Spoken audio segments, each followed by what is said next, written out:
I never thought I'd be researching international tax havens at midnight, tracing millions in diverted inheritance funds that my parents secretly funneled to my sister.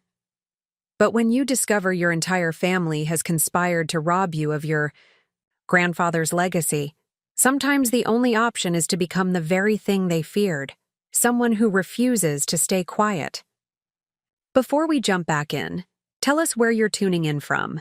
And if this story touches you, make sure you're subscribed, because tomorrow I've saved something extra special for you. My name is Alexandra Chen, and at 32, I had everything. My grandfather had hoped for me. Almost. As the head of risk assessment at Singapore's premier investment firm, I'd built the career he'd always envisioned during our Sunday morning conversations in his study, surrounded by leather-bound books and the lingering scent of Earl Grey tea. Grandfather Richard had been more than just family. He was my mentor, my confidant, and the architect of my future. While my parents focused their attention on my younger sister Sophia's modeling career and social media influence, grandfather saw something different in me, an analytical mind that mirrored his own. "The world needs more people who can see through the noise," he'd say, adjusting his wire-rimmed glasses while teaching me about market trends and investment strategies. Our family estate in Singapore's prestigious Holland Road area stood as a testament to his success. 3 acres of manicured gardens surrounding a colonial-style mansion that had been in our family for generations. The property alone was worth nearly 40 million Singapore dollars, but its true value lay in what it represented: our family's legacy of financial acumen and business integrity. When grandfather passed away last year, the initial grief was overwhelming. I found myself walking through his study daily, running my fingers along the spines of his books, remembering how he'd quiz me on financial regulations while my sister lounged by the pool, perfecting her Instagram poses. The contrast couldn't have been starker. While Sophia cultivated followers, I cultivated knowledge, just as grandfather had taught me. The inheritance arrangements seemed straightforward at first. Grandfather had always been meticulous about his planning, and his will was characteristically clear. The estate would be divided equally between my sister and me, with specific provisions for maintaining the family business interests. The estate lawyers handled everything professionally, and within months, life settled into a new normal. I continued my work at the firm, channeling my grief into building the kind of legacy that would have made grandfather proud. My parents seemed supportive, especially my father, who had taken over as interim chairman of the family's investment company. "Your grandfather would be so proud," he'd say during our weekly family dinners, though I noticed his eyes would often drift to Sophia, who was now approaching 1 million followers on Instagram. The first hint that something was amiss came during a routine audit at work. One of our junior analysts flagged an unusual pattern of transfers from a holding company I didn't recognize. Normally, I wouldn't have paid much attention. We handled hundreds of such reports weekly. But the company's registration date caught my eye. It was established just 3 days after grandfather's passing. "It's probably nothing," my colleague, Marcus, said, sliding the report across my desk. "But given your family's prominence in the industry, I thought you should know. The holding company shares an address with one of your family's subsidiaries." I remember staring at the document, feeling a slight unease I couldn't quite place. The transfers were perfectly legal on the surface, a series of international investments moving through Singapore, Hong Kong, and finally to a private bank in Switzerland. But something about the timing nagged at me. That evening, during our family dinner, I casually mentioned the audit to my father. His reaction was subtle, just a slight tightening around the eyes. But after 15 years in risk assessment, I'd learned to read such micro-expressions. "The company's restructuring some investments," he said smoothly. "Standard procedure after a major transition like your grandfather's passing." I nodded, taking a sip of wine to hide my growing suspicion. Across the table, my mother was showing Sophia's latest sponsorship contract to anyone who would listen. $2 million for just 6 Instagram posts, she beamed. Our little influencer is becoming quite the businesswoman. I watched my sister bask in the attention, remembering all the times grandfather had tried to interest her in the family business. "There's more to life than appearances," he'd tell her. But Sophia would just roll her eyes and return to her phone. Now, somehow, she was discussing investment opportunities with our father with a confidence I'd never seen before. Later that night, alone in my apartment overlooking the Singapore skyline, I opened my laptop and began digging deeper into the mysterious holding company. What I discovered in those early morning hours would shatter everything I thought I knew about family loyalty and set in motion a chain of events that would reshape not just our family's future, but my understanding of justice itself. Little did I know, this was just the beginning of unraveling a web of deception that would test every lesson grandfather had taught me about business, integrity, and the true meaning of family legacy. The holding company's documentation led me down a labyrinth of financial records that would have intimidated most people. But grandfather had taught me well. Every transaction tells a story if you know how to read it. As dawn broke over Singapore's skyline, casting long shadows across my desk, the story becoming clear was far worse than I'd imagined. Zenith Global Holdings, the company established days after grandfather's death, had processed transfers totaling nearly 30 million Singapore dollars. The money moved through a sophisticated network of shell companies, each transaction perfectly legal in isolation, but forming a pattern that made my blood run cold. The final destination? A private Swiss bank account registered to a trust benefiting none other than my sister, Sophia. I cross-referenced the dates with our family's financial records. Each major transfer aligned perfectly with the scheduled distributions from grandfather's estate. But instead of the equal split stipulated in his will, the bulk of the liquid assets had been quietly diverted through Zenith Global Holdings. The property remained in both our names, likely because Singapore's property transactions were too visible to manipulate, but the investment portfolios, offshore accounts, and business holdings had been systematically redirected. The complexity of the scheme was breathtaking. My father had used his position as interim chairman to orchestrate a series of perfectly legal transactions that effectively circumvented grandfather's wishes. On paper, everything appeared above board. Routine corporate restructuring following a major transition. But the end result was undeniable.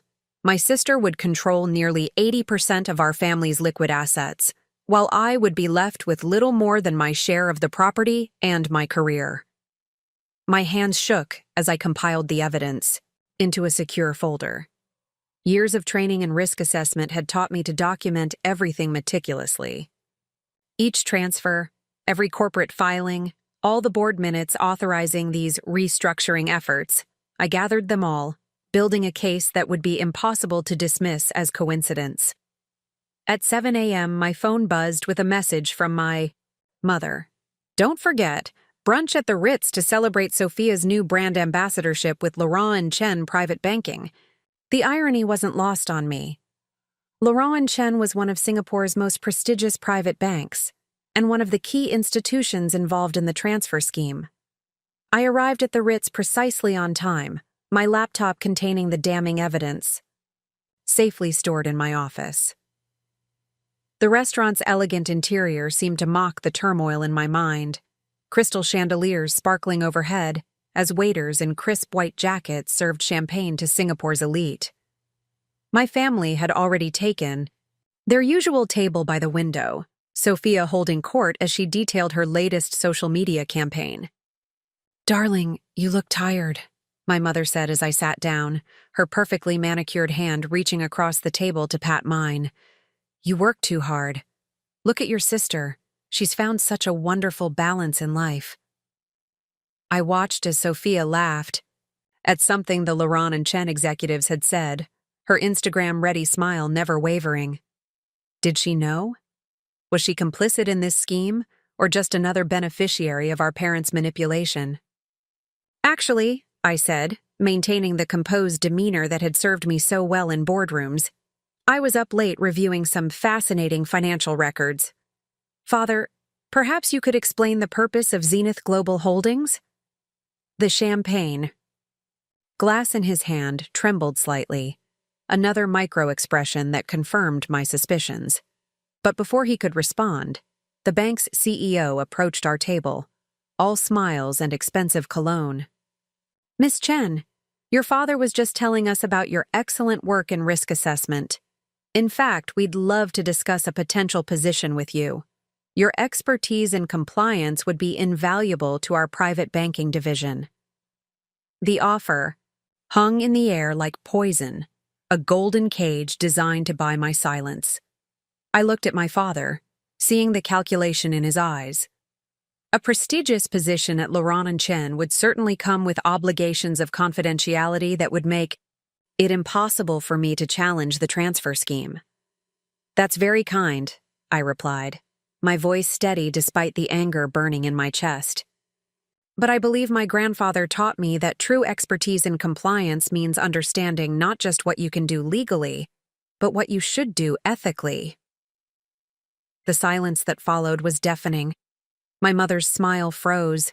My father's hand tightened around his champagne glass, and for just a moment, Sophia's perfect social media facade cracked, showing a flash of genuine concern. Perhaps we should discuss this privately, my father suggested, his voice low and controlled. Family matters shouldn't be aired in public. I stood up slowly, smoothing my blazer with deliberate care. You're absolutely right, Father. Family matters deserve proper attention. In fact, I've prepared quite a detailed analysis that I believe requires immediate family discussion. Shall we continue this conversation in your office? I have some rather interesting documents to share. As I walked out of the restaurant, head held high, I could feel the weight of their stares on my back. But for the first time since discovering the truth, I felt something beyond anger or betrayal. I felt powerful. Grandfather had always said that knowledge, properly applied, was the greatest form of strength. Now it was time to prove him right. Preparing and narrating this story took us a lot of time, so if you are enjoying it, subscribe to our channel, it means a lot to us. Now, back to the story. The walk to my father's office in the central business district gave me time to compose myself. The morning sun reflected off the steel and glass towers surrounding me, a testament to Singapore's meteoric rise as a financial hub. Grandfather had been part of that transformation, building our family's legacy through decades of ethical business practices. Now, in the same gleaming buildings, that legacy was being dismantled by the very people who claimed to honor it. My father's corner office occupied the entire top floor of Chen Holdings Tower. As I stepped out of the elevator, I noticed his executive assistant's surprised expression. Clearly, the rest of my family hadn't arrived yet. I'll wait in the conference room, I said, my heels clicking against the marble floor as I made my way to the space where our family had conducted countless business meetings. 20 minutes later, they arrived. My father led the procession, his usual confident stride somewhat diminished. Mother followed, her perfectly composed features betraying anxiety around the eyes. Sophia entered last, phone still in hand, though for once she wasn't filming or posting. Alexandra, my father began, settling into his chair at the head of the table. I understand you have concerns, but I assure you everything has been handled according to proper legal procedures. I opened my laptop, connecting it to the conference room's display screen. Legal procedures, I repeated, pulling up the first document. Like establishing Zenith Global Holdings 72 hours after grandfather's death. Or perhaps you're referring to the series of transfers that somehow transformed an equal inheritance into an 80-20 split in Sophia's favor. The documentation appeared on the screen behind me. Flowcharts, transfer records, corporate filings. My father's face remained impassive, but my mother's hand flew to her throat, clutching her pearl necklace. A nervous habit I'd observed during countless family crises. The family's assets required restructuring, my father stated firmly. You're Grandfather would have understood the need to consolidate our holdings under more sophisticated management.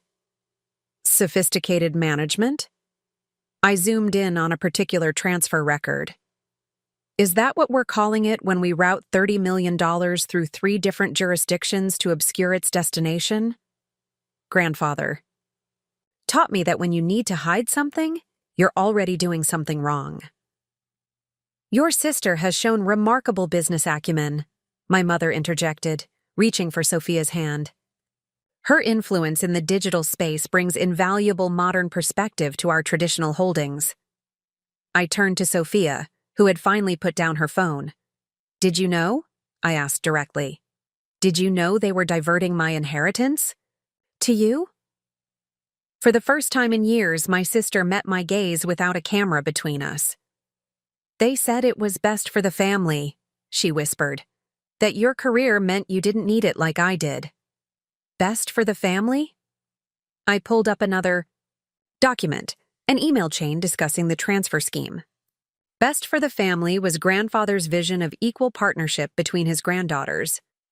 Best for the family was his belief that success should be earned, not arranged through corporate sleight of hand.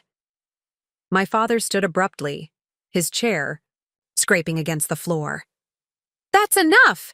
You've made your point, Alexandra! What do you want? Name your price to keep this quiet. The bank position?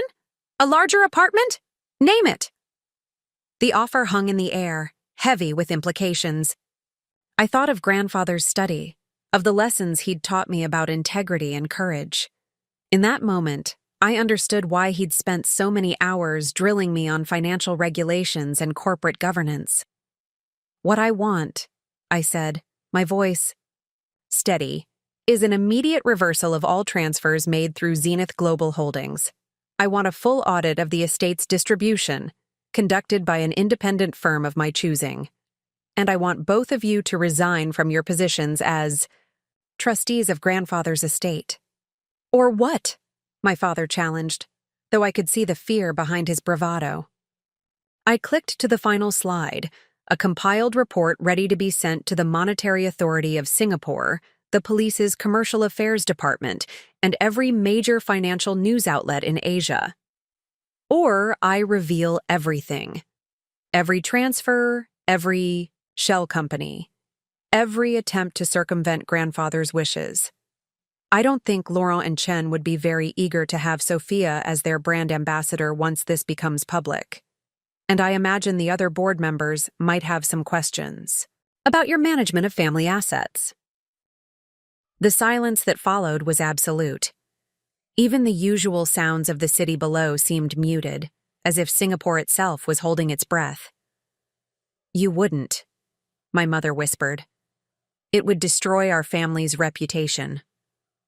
No, I corrected her, gathering my documents. You destroyed our family's reputation the moment you decided to betray grandfather's trust. I'm simply deciding whether to keep that betrayal private or public. As I walked toward the door, I heard Sophia's voice, smaller than I'd ever heard it before. I'll sign whatever you need, she said. You're right. This isn't what grandfather would have wanted. I turned back one last time, seeing my family in a new light, not as the powerful figures of my childhood, but as people who had lost their way. You have 24 hours to begin the reversal process, I said. After that, I do what grandfather taught me to do, protect the integrity of our financial system, no matter the personal cost. The 24 hours following my ultimatum transformed Singapore's financial district into a battlefield of paperwork and legal maneuvers. My father mobilized a team of corporate lawyers, while I ensconced myself in my office at the investment firm, surrounded by trusted colleagues who had known and respected my grandfather. Marcus, my senior analyst, worked tirelessly beside me, helping to document every aspect of the transfer scheme. Your grandfather once told me you were the only one who truly understood the responsibility of wealth, he said, sorting through another stack of transaction records. Now I see what he meant. By midnight, the first signs of capitulation appeared. In my inbox. proposals for reversing the most egregious transfers, accompanied by documentation of emergency board meetings at various shell companies. But it wasn't until 3 a.m. that the message I'd been waiting for arrived. The email came from Laurent and Chen's compliance department, copying all relevant regulatory authorities. Following internal review, we are initiating immediate investigation into potentially irregular transactions involving Zenith Global Holdings. All related accounts have been temporarily frozen pending full audit. I leaned back in my chair, exhausted but satisfied. The prestigious bank's involvement meant there was no turning back. My father could no longer hide behind corporate restructuring claims. The truth would emerge, methodically and irrefutably.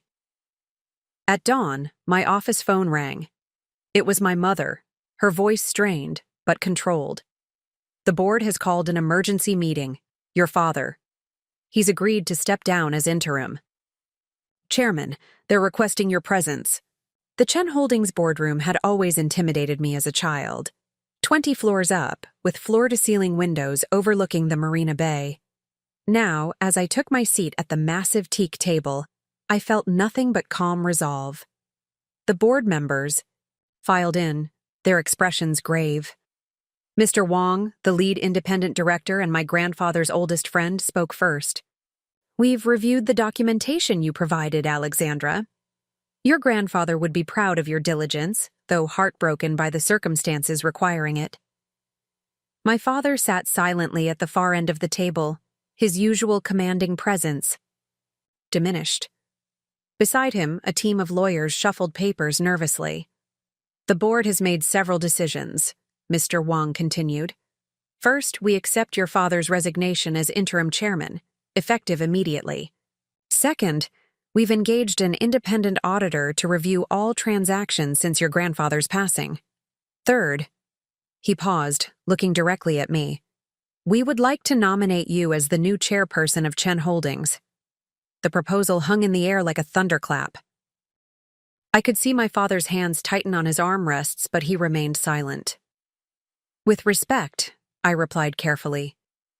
I believe we need more than just new leadership. We need to restore the principles my grandfather built this company on. Opened my laptop, displaying a comprehensive plan I'd prepared. I propose a complete restructuring of our corporate governance, including new transparency measures and ethical investment guidelines. For the next 2 hours, I outlined my vision for rebuilding our family's legacy, not just reversing the fraudulent transfers, but creating safeguards to prevent future abuse. The board listened intently, occasionally nodding in approval. As the meeting concluded, my father finally spoke. You truly are your grandfather's heir, he said quietly. Not because of the money or the position, but because you understand what he valued most. Integrity. I gathered my documents, feeling no triumph in his acknowledgement. Grandfather taught me that wealth without principles is meaningless. Everything I've done was to protect his real legacy. Not the money, but the values it represents. Later, that evening, as I sat in my grandfather's study, now my study, Sophia appeared in the doorway. Gone was the carefully curated social media persona, replaced by something more authentic. I've been thinking, she said, settling into one of the leather chairs. All those hours you spent here with grandfather. I always thought you were just learning about business. But it was more than that, wasn't it? I nodded, running my fingers along the spines of his books. He was teaching me about responsibility, about using privilege to do what's right rather than what's easy. I'd like to learn, Sophia said softly. Not for the Instagram posts or the influencer deals, but really learn. Would you teach me? Like grandfather taught you? For the first time in weeks, I felt something shift between us, the possibility of building something new from the ashes of deception. There's room for both of us in this legacy, I answered. That's what grandfather always wanted. As night fell over Singapore, I looked out at the city lights, thinking about the challenges ahead. Rebuilding trust would take time, but with Every ethical decision, every transparent transaction, we would restore what had been lost. My grandfather's voice seemed to whisper from the walls of his study. Success isn't measured by what you gain, but by what you choose to protect.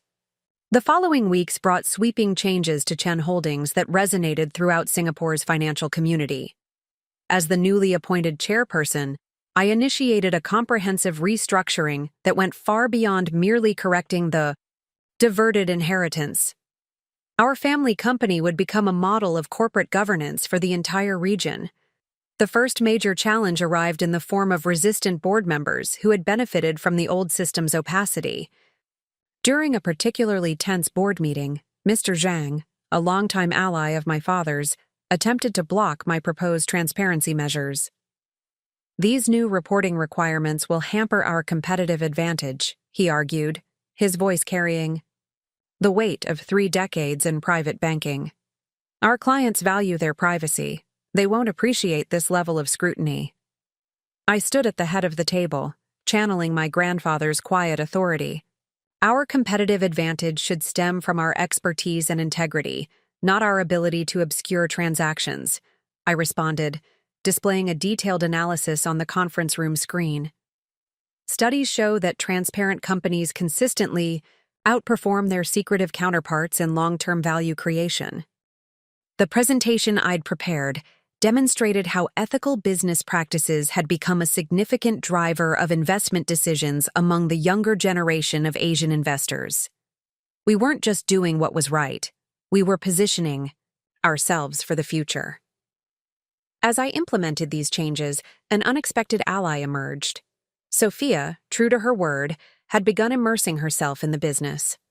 She applied her social media expertise to communicate our reforms to a broader audience, transforming our corporate image from traditional and opaque to modern and trustworthy. We need to show people that ethical business isn't just about following rules, she explained during one of our evening sessions in grandfather's study. It's about creating sustainable value for everyone involved.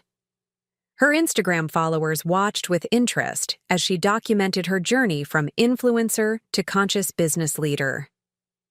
The most significant test of our new direction came when we uncovered additional irregularities in our private banking division. A senior manager had been offering specialized services to clients seeking to evade tax regulations, exactly the kind of practice our reforms were designed to eliminate. The manager, Mr. Lim, requested a private meeting. "Miss Chen," he began, his expression grave. "These clients represent over $2 billion in assets under management. If we enforce these new compliance measures, we risk losing them to more accommodating institutions." I thought of grandfather's teachings about the true cost of compromise. "Mr. Lim, let me be clear. I would rather manage $1 with integrity than $1 billion with dishonor. If clients leave because we refuse to facilitate tax evasion, that's a sacrifice I'm willing to make."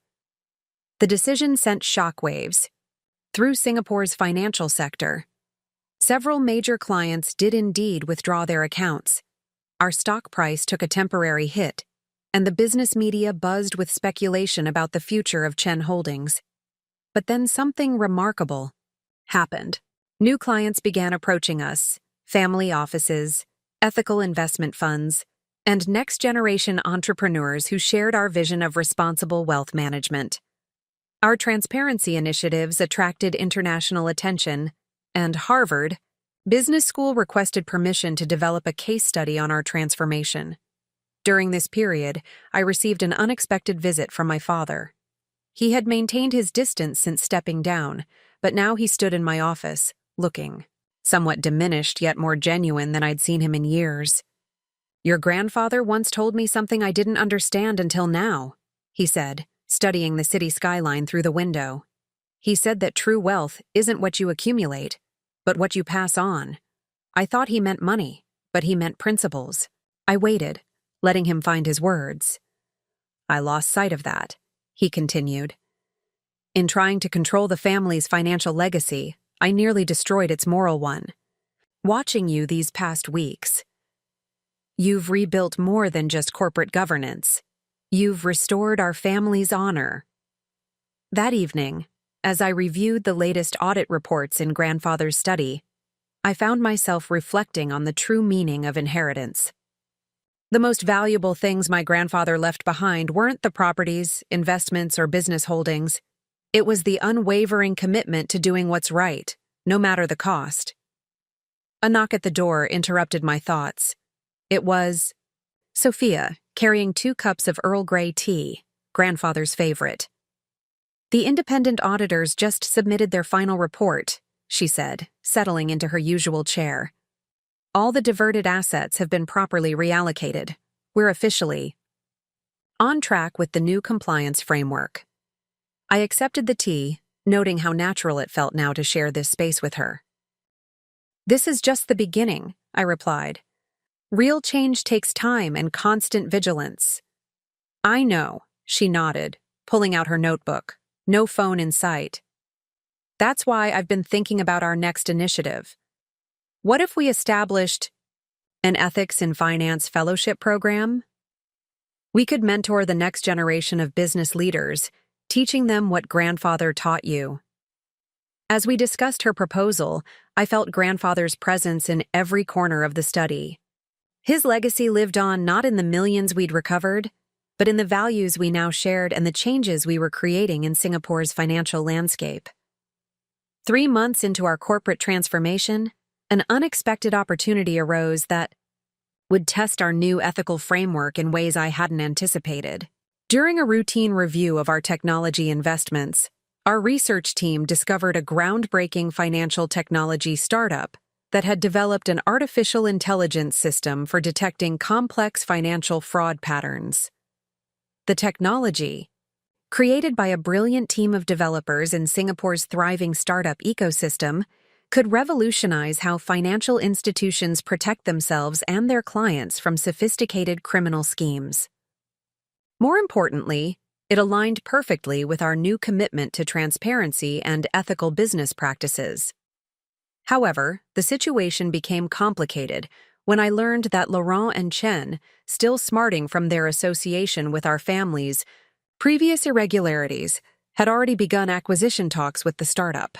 Their offer was substantial, 200 million Singapore dollars for a controlling stake in the company. During my morning review meeting with Sophia, now serving as our head of strategic initiatives, she raised an interesting point. The developers specifically approached us, even though Laurent and Chen offered more money, she noted, scrolling through their proposal. "They said they chose us because of our recent reforms. They want partners who share their values."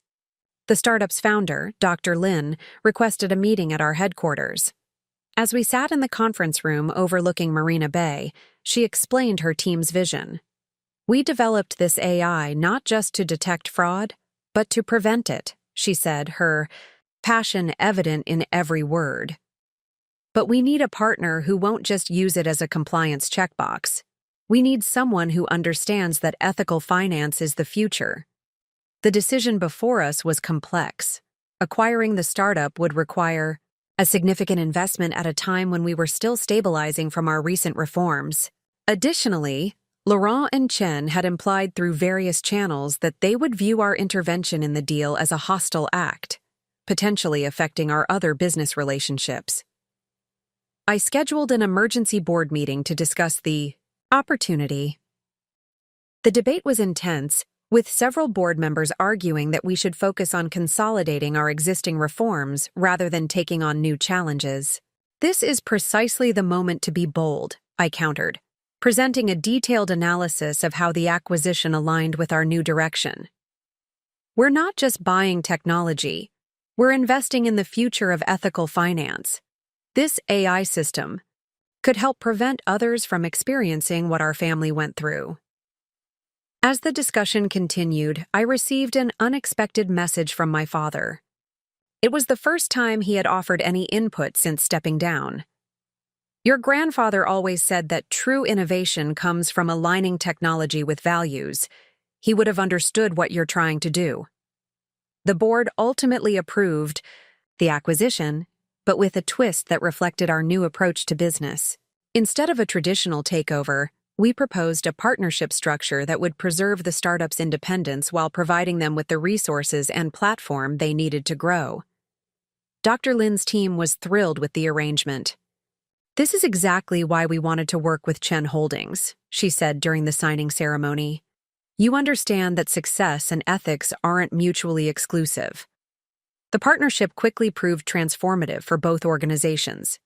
The AI system, enhanced by our financial expertise and ethical framework, began identifying patterns of potential fraud that traditional methods had missed. More importantly, it provided tools for preventing such activities before they could cause harm. Sophia proved instrumental in communicating the importance of this initiative to a broader audience. She launched a series of educational content that explained complex financial concepts in accessible terms, helping ordinary people understand how technology could make the financial system more transparent and trustworthy. "We're not just building better technology," she explained in one particularly viral post. "We're creating a new standard for how financial institutions should operate. Innovation without ethics is just sophisticated deception." The success of this venture had an unexpected personal impact as well. One evening, as I was reviewing the latest implementation reports in grandfather's study, my mother visited for the first time since our confrontation. "I've been watching what you and Sophia have built," she said, running her hand along the familiar bookshelf. "At first I thought you were just being righteous, trying to prove a point. But now I see it. You're not just protecting your inheritance. You're creating something entirely new." I looked up from my work, seeing genuine understanding in her eyes for the first time in years. "Grandfather always said that real innovation comes from asking not just what we can do, but what we should do," I replied. "He would be proud," she said softly. "Not just of the changes you've made, but of how you've brought your sister along on this journey. You've given our family something more valuable than money. You've given us purpose." As she left, I reflected on how far we'd come. The painful discovery of my diverted inheritance had led not just to recovery, but to innovation that could help prevent similar situations for countless others. Sometimes, I realized, the greatest opportunities emerge from our deepest challenges. The success of our AI-driven ethical finance initiative attracted attention from financial institutions across Asia. What began as a local transformation of Chen Holdings soon evolved into a movement that would reshape international banking practices. The story of how we uncovered and corrected our own family's financial impropriety became a powerful testament to the possibility of positive change in the industry. The Monetary Authority of Singapore invited me to lead a task force on ethical finance innovation, recognizing our unique position as a family business that had transformed itself into a beacon of transparency. During the first meeting, held in Mass's prestigious conference center, I found myself addressing central bankers and regulators from across the region. "The future of finance isn't just about technology or profits," I explained, presenting our case study. "It's about creating systems that protect and empower all stakeholders. Our family's experience taught us that transparency isn't just a compliance requirement, it's a competitive advantage." The response was immediate and substantial. Financial institutions from Hong Kong, Tokyo, and Seoul began reaching out, seeking to implement similar reforms. Dr. Lin's AI system, now enhanced by our practical experience, became the gold standard for ethical finance technology. However, this international expansion brought new challenges. During a crucial meeting with the Hong Kong Monetary Authority, we encountered resistance from traditional banking interests. Mr. Chan, representing a consortium of private banks, challenged our approach directly. "These reforms may work in Singapore's controlled environment," he argued, "but they'll never succeed in more competitive markets. Clients demand discretion, not transparency." I remembered grandfather's teachings about facing opposition. 20 years ago, I responded, people said the same thing about environmental regulations. Today, sustainable business practices are a requirement, not an option. Ethical finance is following the same trajectory. To demonstrate our commitment, we launched the Chen Initiative for Financial Ethics, a comprehensive program that combined our AI technology with educational resources and implementation support. Sophia's expertise in digital communication proved invaluable as we scaled our message globally. "We're not just sharing technology," she explained during a keynote address at the Asian Financial Forum. "We're sharing a vision of what financial services can become when we prioritize integrity over expediency." The most significant validation came unexpectedly. Laurent and Chen, our former competitors who had initially resisted these changes, approached us with a proposal for collaboration. Their CEO requested a private meeting in their headquarters. "We were wrong," he admitted, seated in their elaborate boardroom. "When you first exposed the irregularities in your family's transfers, we thought it would destroy confidence in Singapore's banking sector. Instead, you've strengthened it. We want to be part of this transformation." The resulting partnership created the largest ethical finance network in Asia, combining our technological innovation with their extensive client base. The implementation wasn't always smooth. Changing decades of banking practices required patience and persistence, but the impact was undeniable. One afternoon, as I reviewed the latest implementation reports, my father requested a meeting. He had been quietly observing our international expansion from the sidelines, and I was curious about his perspective. "I've been thinking about your grandfather," he said, settling into the chair across from my desk. "He always said that true legacy isn't about preserving what exists, but about creating what should exist. When I diverted your inheritance, I thought I was protecting our family's legacy. Instead, I was standing in the way of its evolution." His acknowledgement touched something deep within me. "We're still protecting the family legacy," I replied. "We're just doing it by building something larger than ourselves." The conversation was interrupted by breaking news on the financial networks. A major international bank had been caught in a massive fraud scheme, exactly the kind of situation our AI system was designed to prevent. Within hours, our phones were ringing with requests from institutions worldwide seeking to implement our solution. That evening, Sophia joined me in grandfather's study, where we often retreated to discuss major decisions. "We need to scale faster," she said, pulling up the latest adoption metrics on her tablet. "Banks across Europe and the Americas are reaching out. They see what happened today and realize they need more than just compliance. They need transformation." As we worked late into the night, developing plans for this global expansion, I felt grandfather's presence more strongly than ever. His portrait watched over us as we mapped out the next phase of his legacy, not just as guardians of wealth, but as architects of change. The global expansion of our ethical finance initiative brought unprecedented success to Chen Holdings, but it also extracted a personal toll that I hadn't anticipated. As our influence grew, so did the resistance from those who preferred the old ways of conducting business. The transformation that began with uncovering my diverted inheritance had evolved into a movement that threatened powerful interests across the financial sector. One morning, during a routine security briefing, our head of corporate security, Mr. Tan, presented a disturbing report. "We've detected systematic attempts to access your personal financial records," he explained, sliding a detailed analysis across my desk. "The attacks are sophisticated, likely backed by significant resources. Someone is looking for vulnerabilities they can exploit." The investigation revealed a coordinated effort to discredit both me and our ethical finance initiative. Several private banking groups, facing pressure from clients concerned about our transparency measures, had hired firms to investigate our family's history, seeking any inconsistencies they could use against us. During a private board meeting, Mr. Wong, our lead independent director, expressed concern. "These people aren't just protecting their profits," he warned. They're defending a system that has made them untouchable. Your grandfather faced similar resistance when he first built this company, but the stakes are higher now. The pressure intensified when anonymous sources began feeding false stories to financial journalists, suggesting that our AI system was actually a front for collecting sensitive client data. Several major newspapers in Hong Kong and London published articles questioning our motives and methods.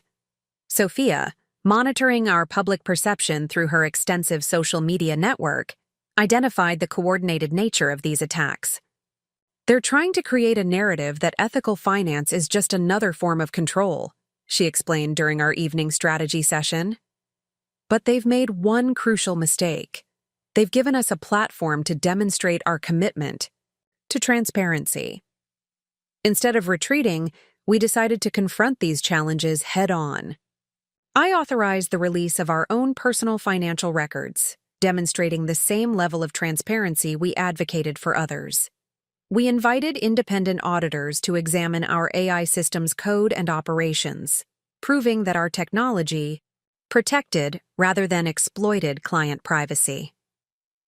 The situation reached a critical point when I received an unexpected visit from one of our largest clients, Mr. Zhang, whose family had banked with Chen Holdings for 3 generations. Several private banks have approached me, he disclosed, looking uncomfortable. They've offered significant incentives to withdraw our accounts. They believe if major clients leave, others will follow. I thought carefully before responding, remembering grandfather's teachings about maintaining principles under pressure. Mr. Zhang, we transformed this company because we believe that ethical finance isn't just morally right, it's the future of our industry. If standing by those principles costs us some clients, we accept that consequence. To my surprise, Mr. Zhang smiled. That's exactly what I hoped you would say. My children will inherit our family's wealth, and I want them to work with a bank that shares their values. We're not withdrawing our accounts. We're increasing our investment in Chen Holdings. This vote of confidence marked a turning point. Other major clients followed suit, publicly endorsing our ethical finance initiative. The negative press campaign backfired as clients and competitors began sharing their own stories of how our transparency measures had protected their interests. One evening, as I worked late in grandfather's study, my mother made an unexpected appearance. She had maintained a respectful distance since our confrontation over the inheritance, but now she seemed troubled. I saw the articles they're publishing about you, she said, settling into one of the leather chairs. It reminds me of what happened to your grandfather in the early days. People called him naive for refusing to participate in certain standard practices. They said he was destroying the traditional way of doing business. I looked up from my work, intrigued by this glimpse into grandfather's past. How did he handle it? He used to say that tradition is not an excuse for perpetuating what's wrong, she replied, her voice soft with memory. He believed that real tradition means passing on values that stand the test of time, not practices that serve only a privileged few. Her words reinforced my resolve. The attacks we faced weren't just about protecting profits, they were the desperate reactions of a system confronting necessary change. Every attempt to discredit us only proved why our reforms were so essential. The pressure campaign against our ethical finance initiative took an unexpected turn when a whistleblower from within the traditional banking sector approached us with disturbing information. Sarah Chen, no relation, a former executive at one of Asia's largest private banks, requested an urgent meeting through secure channels. In my grandfather's study, now equipped with enhanced security measures, Sarah revealed documents exposing a coordinated effort by several major financial institutions to undermine our reforms. What began as opposition to your inheritance investigation has evolved into something much larger, she explained, methodically presenting evidence. They're not just protecting their interests. They're hiding systematic violations that make your family's previous arrangements look minor by comparison. The documentation detailed a complex network of transactions designed to circumvent international banking regulations. Major institutions had created elaborate structures to obscure beneficial ownership, facilitate tax evasion, and bypass anti-money laundering controls. The scale was staggering. Hundreds of billions of dollars moving through shadows our AI system was designed to illuminate. "Why are you sharing this with us?" I asked, studying the evidence with growing concern. "Because your grandfather once helped my father establish his business ethically when others pushed him toward shortcuts," she replied. "More importantly, your response to discovering your own family's impropriety proved that change is possible. The industry needs this revelation." After careful verification of Sarah's documents, I convened an emergency board meeting. The discussion lasted well into the night as we debated our response. The evidence implicated several of our partner institutions and could potentially destabilize significant segments of the Asian financial market. Mr. Wong, our lead independent director, advocated for caution. The repercussions could be severe. We need to consider the broader impact on market stability. I stood at the conference room window, watching Singapore's financial district glitter in the darkness.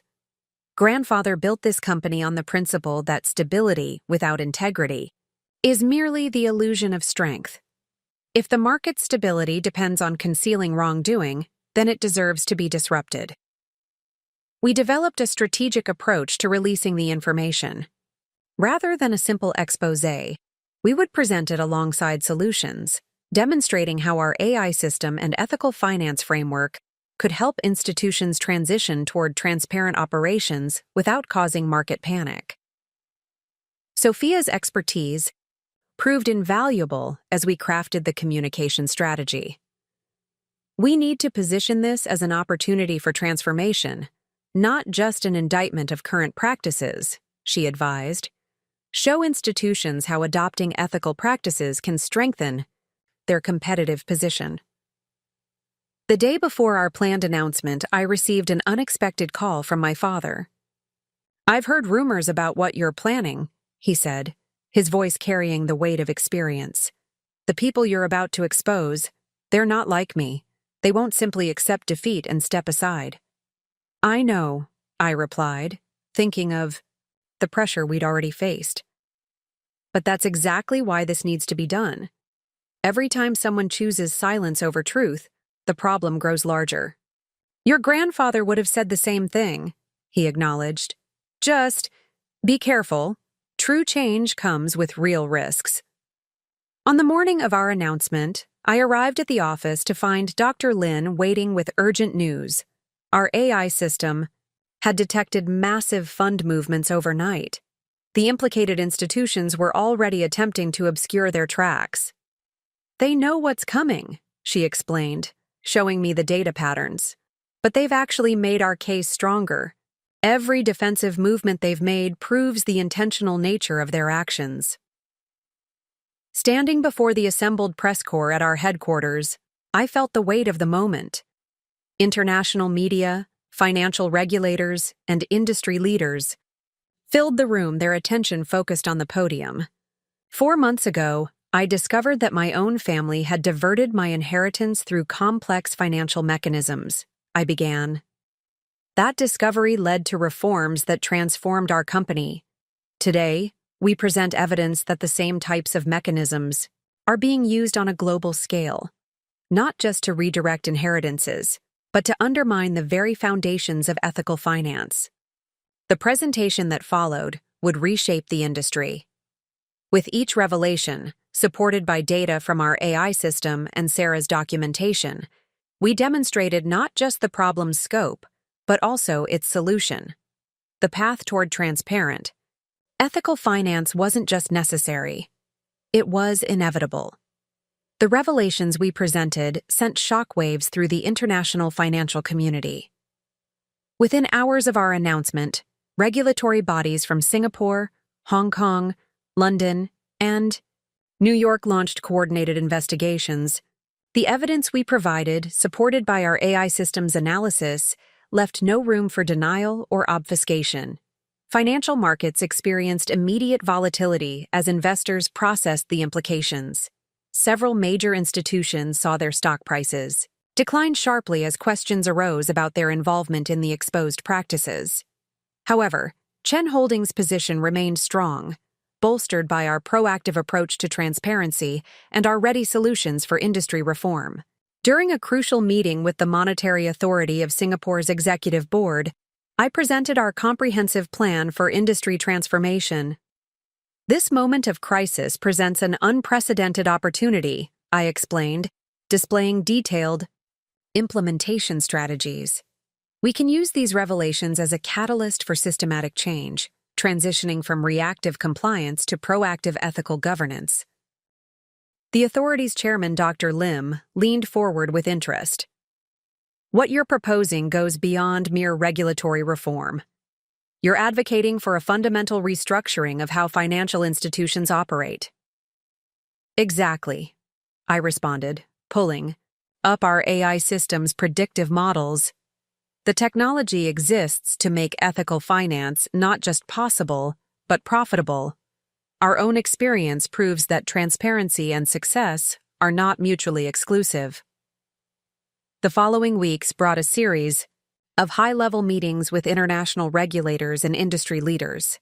Many institutions that had initially opposed our reforms now sought our guidance in implementing similar changes. The tide had turned decisively in favor of transparent operations. One particularly meaningful conversation occurred with James Chen, the CEO of a major Hong Kong bank and a distant relative who had previously criticized our approach. I've spent 30 years building my institution on the old model, he admitted during a private dinner. When you first exposed these practices, I saw it as a threat to everything I'd created. Now I realize it's an opportunity to build something better. Sarah Chen, our whistleblower, joined Chen Holdings as head of compliance transformation, bringing her intimate knowledge of traditional banking practices to our reform efforts.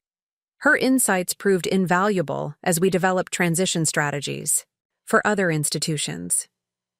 The key is showing them that ethical operations can actually enhance profitability, she explained during a strategy session.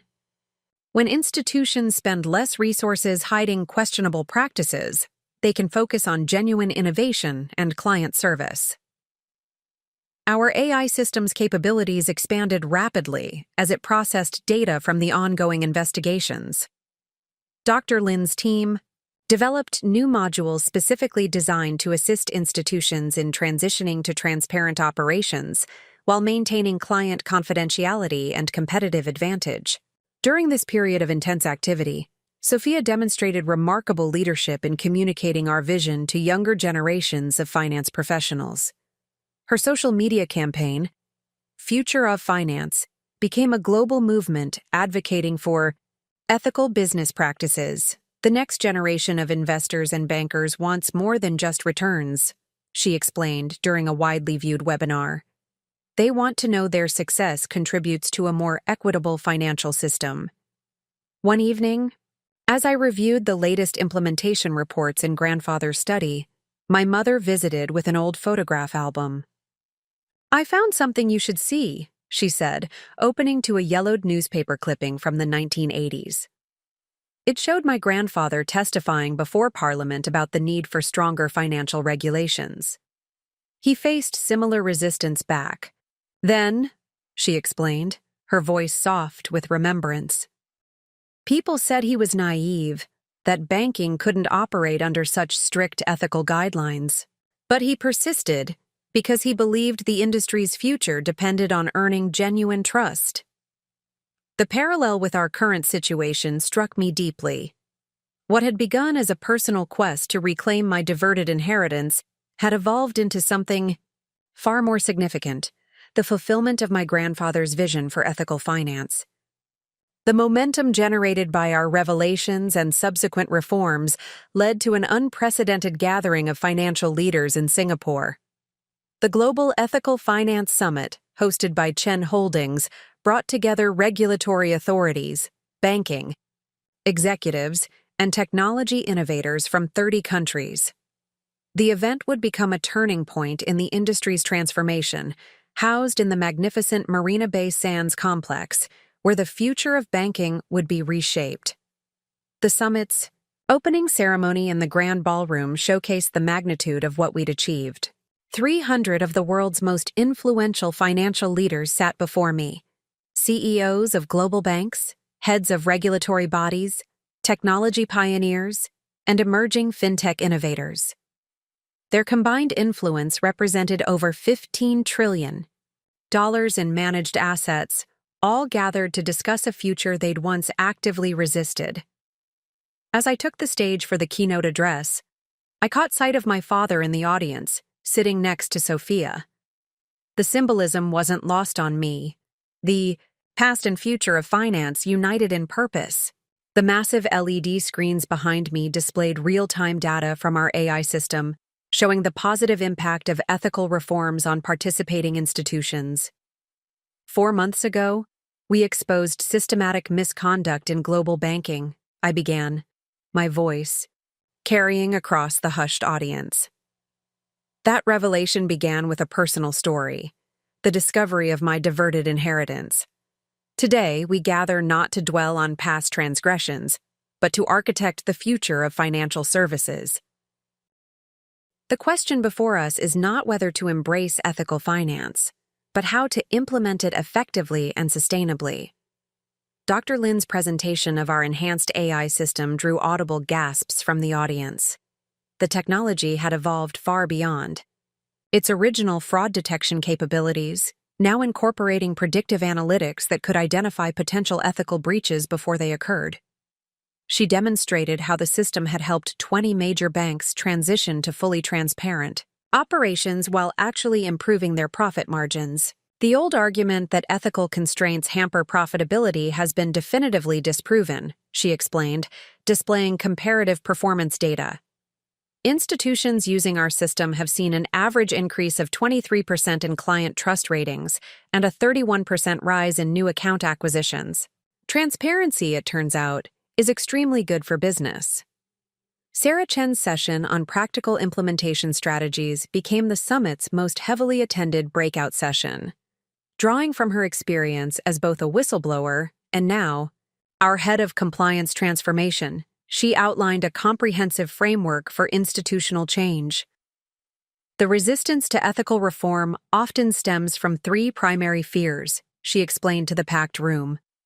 Fear of losing competitive advantage, fear of client departure, and fear of short-term profit impact. Our data demonstrates that all 3 fears are unfounded. In fact, institutions that embrace comprehensive transparency gain significant advantages in all 3 areas. The technology showcase portion of the summit revealed the true scope of our vision.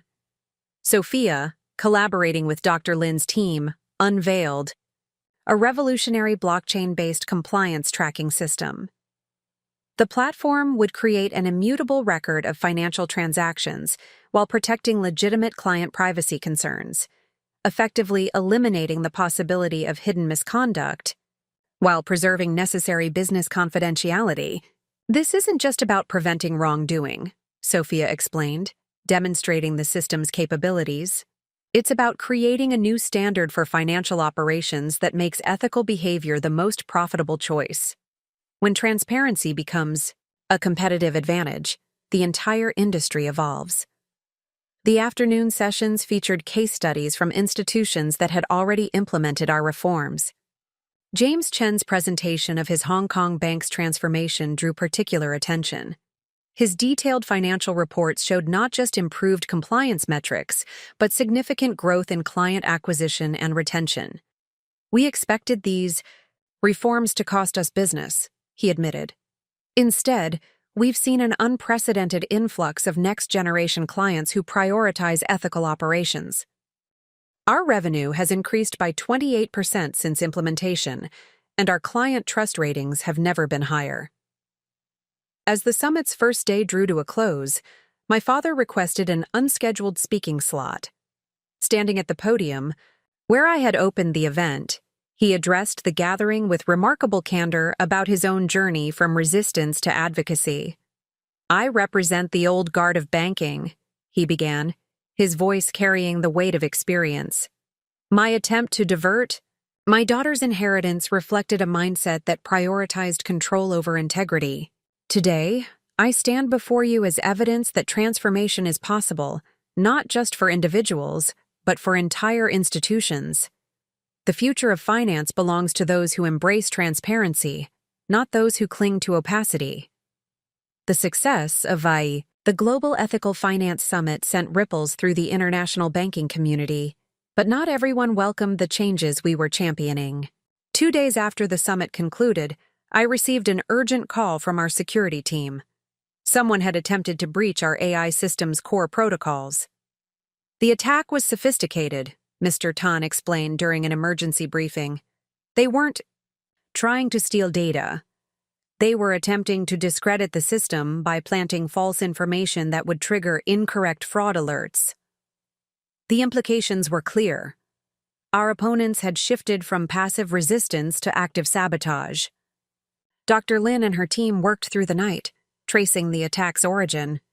What they uncovered was disturbing. A coordinated effort by a consortium of private banks that stood to lose billions if our ethical finance initiative continued to gain momentum. They've created a shadow task force, Sarah Chen revealed, having activated her network of industry contacts. Their goal is to undermine public confidence in our reforms before they become industry standard. The attack on our AI system was just the beginning. Within days, a series of articles appeared in major financial publications questioning the accuracy of our AI system's fraud detection capabilities. The pieces were carefully crafted, mixing half-truths with plausible concerns about technology reliability and privacy implications. During an emergency board meeting, Mr. Wang advocated for a measured response. We need to maintain our credibility. Any reaction that appears defensive could play into their strategy. Sophia, monitoring the situation through her extensive social media networks, identified a pattern in the negative coverage. These aren't random attacks, she explained, displaying a complex web of connections. They're building toward something bigger, likely a coordinated attempt to discredit not just our technology, but our entire ethical finance framework. Then came the personal attacks. Anonymous sources began feeding stories to tabloids about my family's past financial dealings, including distorted accounts of the inheritance dispute that had started everything. My father, to his credit, immediately offered to go public with a complete account of his actions and subsequent transformation. Let them try to twist the truth, he said during a strategy session in grandfather's study. Every attempt to discredit us only proves why these reforms are necessary. Your grandfather faced similar tactics when he first advocated for regulatory reforms in the 1980s.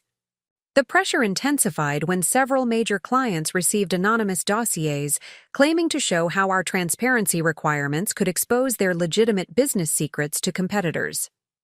The documents were masterfully crafted to play on common fears about data privacy and competitive advantage. Instead of retreating, we decided to confront the challenge head-on. I called an emergency press conference at Chen Holdings headquarters, inviting the very journalists who had published the critical articles.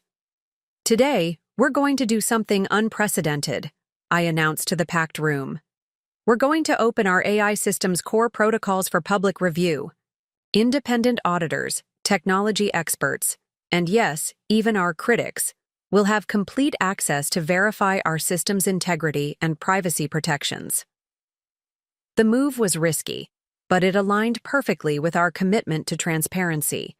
Dr. Lin and her team spent the next week conducting public demonstrations of the system's capabilities, showing how it protected legitimate business privacy while exposing only genuinely fraudulent activities. Transparency doesn't mean sacrificing privacy, she explained to a group of skeptical technology journalists. It means ensuring that privacy protections serve legitimate business interests rather than concealing misconduct. The turning point came when one of our most prominent critics, the CEO of a Swiss private bank, publicly admitted that his institution had participated in the campaign against us. His confession, prompted by pressure from his own board of directors, validated our position and exposed the coordinated nature of the attacks. Sometimes, I told my team during a morale-boosting session, the strongest validation of your mission comes from the desperate attempts of others to stop you. Every attack, every false narrative, every attempt at sabotage proves that what we're doing isn't just right. It's revolutionary. As the dust settled, our position emerged stronger than ever. The failed attempts to discredit us had ironically demonstrated exactly why the financial industry needed the reforms we were championing. New clients, attracted by our unwavering commitment to transparency, more than replaced those who had been frightened away by the negative campaign. One evening, as I reviewed security reports in grandfather's study, Sophia brought in an interesting observation. "Have you noticed," she said, settling into her usual chair, "that every attack has actually helped us refine and improve our systems? The people trying to stop us are inadvertently making us stronger." The aftermath of the failed campaign against us brought an unexpected opportunity. Early one morning, I received a call from Marcus Lee, CEO of Asia's largest technology conglomerate, Tech Future Holdings. His company had been observing our battle with the traditional banking establishment and saw potential for a groundbreaking collaboration. "What you've built isn't just a banking solution," Marcus said during our first meeting in his sleek Singapore headquarters.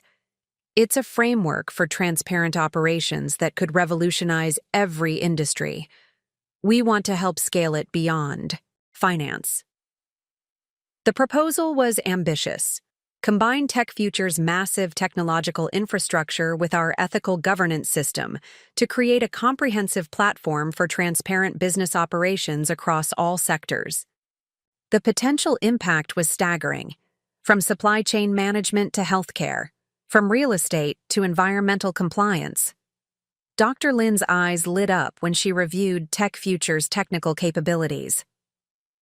Their quantum computing division could exponentially enhance our AI's processing power, she explained during our assessment meeting.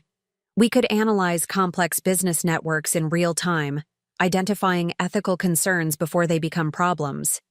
However, the proposed partnership raised important questions. Our board members expressed concerns about maintaining our independence and ethical standards while working with such a powerful corporation. Mr. Wong, ever cautious, warned about the risks of moving too quickly. "Remember why we started this journey," he said during a lengthy board discussion. "It began with a personal quest for justice in your inheritance dispute. We need to ensure that scaling up doesn't mean losing sight of our core mission." Sophia, who had been quietly analyzing Tech Future's social impact metrics, presented a compelling perspective. "This isn't about getting bigger," she argued. "It's about multiplying our impact. Think about how many families, how many individuals could benefit from bringing transparency to other industries." After weeks of careful negotiation, we structured a unique partnership model. Rather than a traditional corporate merger, we created the Global Transparency Initiative, GTI, an independent entity jointly governed by Chen Holdings, Tech Future, and a council of ethical oversight experts. The announcement of GTI sent shockwaves through the business world. Stock markets responded positively, recognizing the potential for reduced risk and increased efficiency across multiple sectors. Even some of our former opponents in the banking sector began reaching out, seeking to participate in the expanded initiative.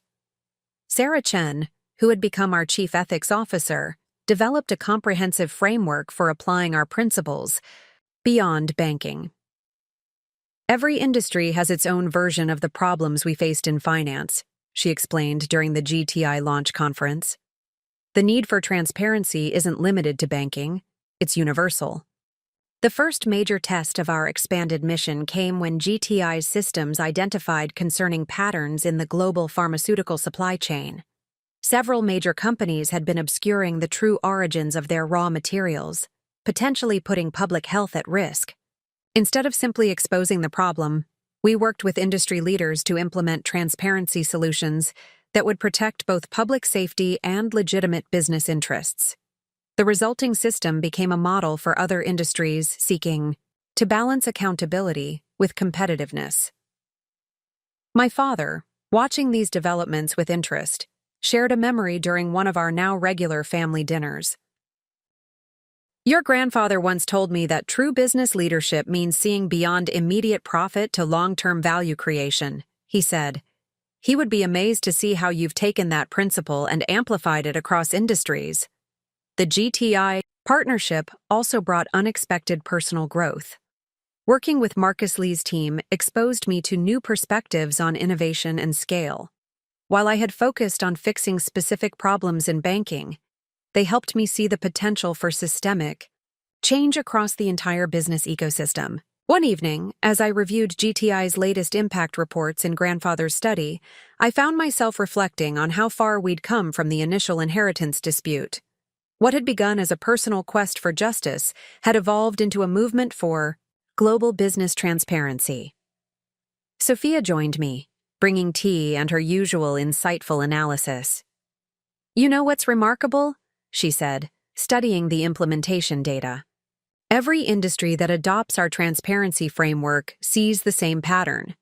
Initial resistance, followed by improved performance and increased trust. It's like the business world is finally ready for the change grandfather always envisioned." The successful launch of the Global Transparency Initiative opened doors we never imagined possible. One morning, while reviewing implementation reports in my office, I received an intriguing message from the World Economic Forum. They wanted us to present our transparency framework at their upcoming special session on the future of global business ethics. However, the invitation came with an unexpected twist. They wanted both me and my sister to present together, recognizing how our journey from family conflict to collaborative innovation could inspire other business leaders. The old me might have hesitated, still harboring remnants of our past rivalry.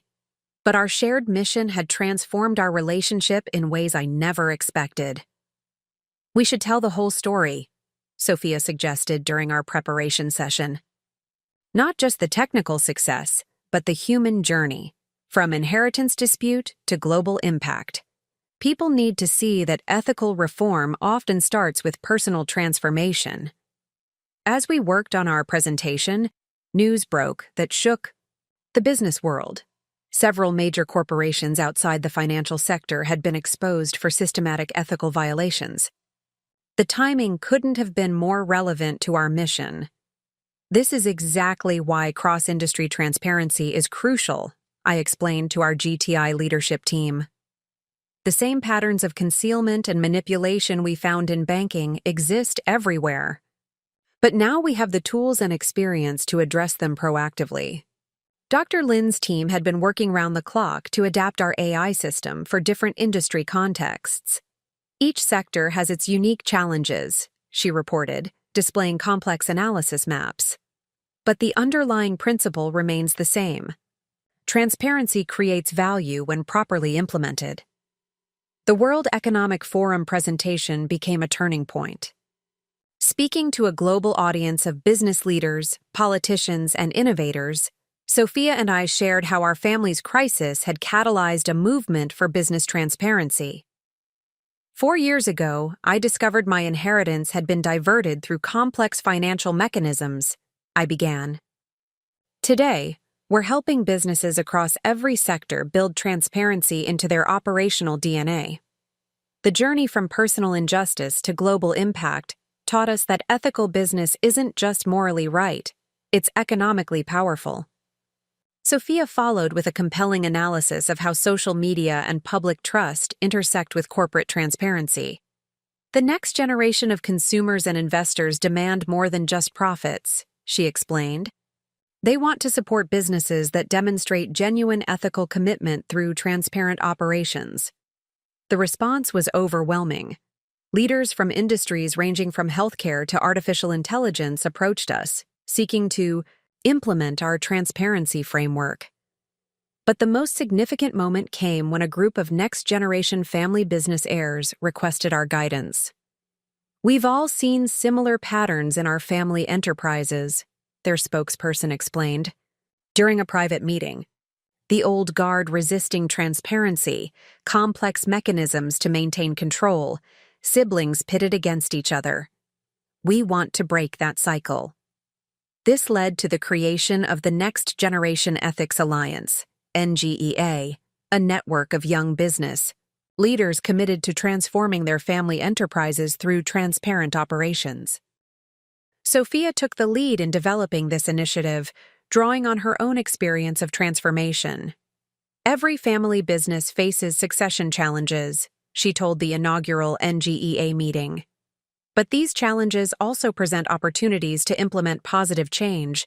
Our story shows that even the most entrenched practices can be reformed when the next generation steps up with clarity and purpose." Meanwhile, our partnership with Tech Future yielded unexpected breakthroughs. Marcus Lee's quantum computing team developed new algorithms that could predict ethical vulnerabilities in complex business networks before they manifested as problems. "We're not just fixing issues anymore," Dr. Lin explained during a technology review. "We're preventing them from occurring." This predictive capability could revolutionize how businesses approach ethical governance. The impact of our work began, showing up in surprising places. Harvard Business School developed a case study on our transformation. Leading business publications featured our story as a model for ethical reform.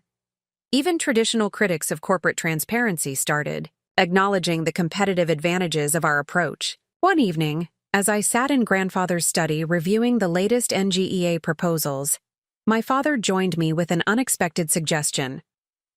"Have you considered that your grandfather's true legacy wasn't just about banking or business?" he asked. "It was about having the courage to challenge established practices when they no longer serve the greater good." The Next Generation Ethics Alliance exceeded our wildest expectations, growing from an initial group of 20 family business heirs to over 300 members across Asia, Europe, and the Americas in just 6 months.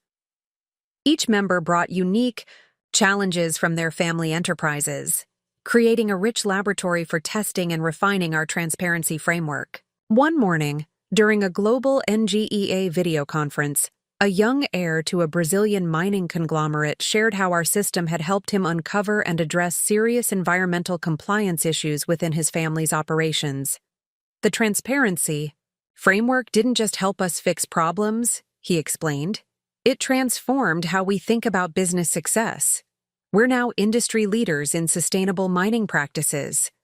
This pattern of transformation repeated across industries and continents. A Japanese technology heiress used our systems to reform her family's supply chain practices. A German manufacturing heir discovered and corrected labor violations in their overseas facilities. Each success story reinforced the universal applicability of our approach. During this period of rapid expansion, an unexpected crisis emerged. That would test our systems in ways we hadn't anticipated. A global economic downturn began putting pressure on businesses worldwide. Traditional wisdom suggested that transparency initiatives would be the first casualties of cost-cutting measures. "This is our moment to prove that ethical business isn't just a fair-weather luxury," I told our leadership team during an emergency strategy session. "It's especially crucial during challenging times." Dr. Lin's team quickly adapted our AI systems to help businesses navigate the downturn while maintaining ethical practices. The results were remarkable. Companies using our transparency framework showed significantly better resilience to economic pressures than their more opaque competitors. "The data is clear," Sarah Chen presented during a special economic summit.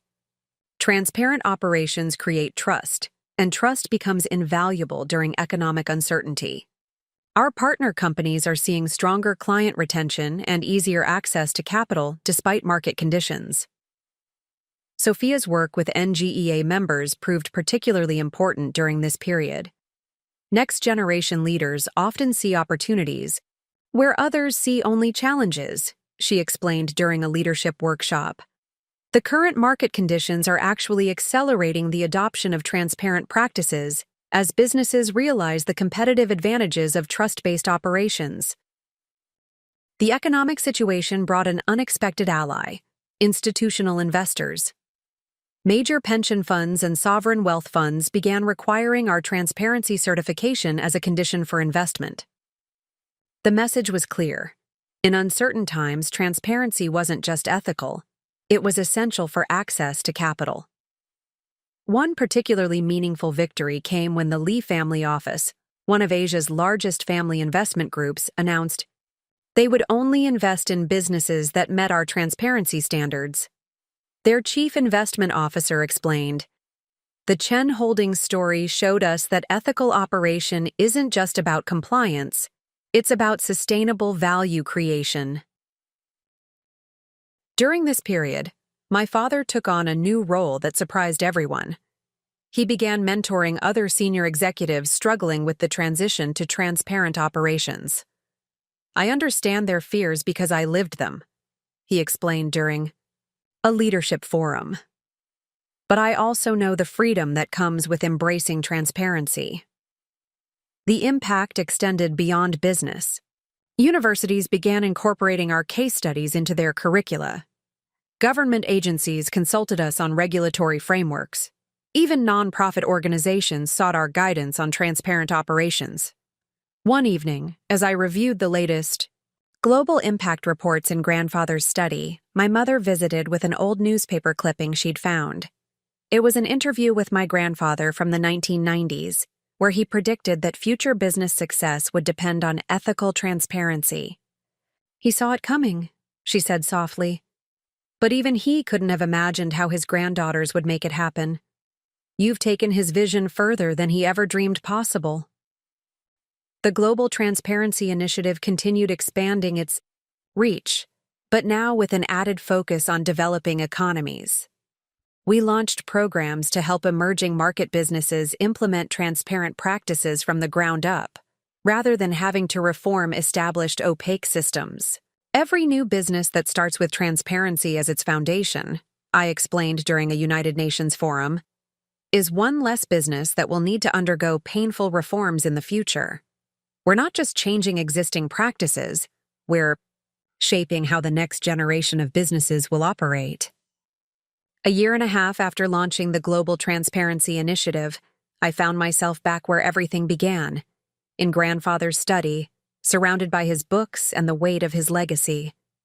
The morning's Financial Times had just named me Global Business Leader of the Year, with a front-page story about how our transparency revolution had transformed international business practices. But something else had arrived that morning. A personal letter from Laurent & Chen, the bank that had once offered me a position to buy my silence.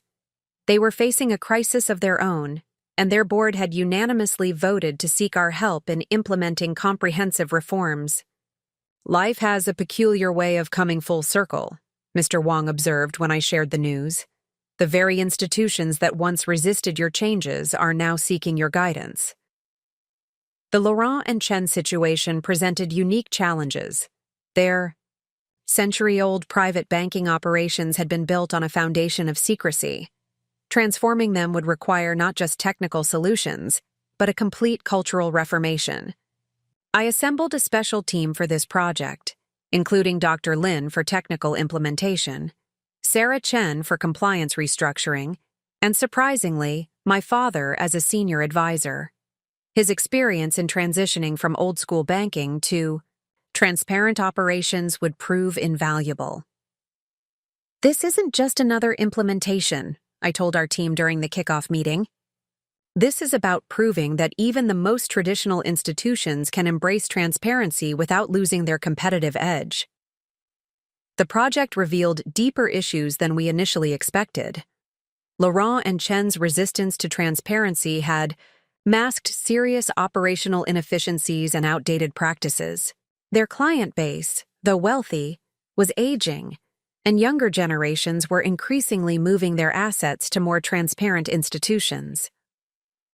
"They're not just paying the price for opacity," Sophia observed during a strategy session. "They're facing extinction if they don't adapt to modern expectations of business ethics.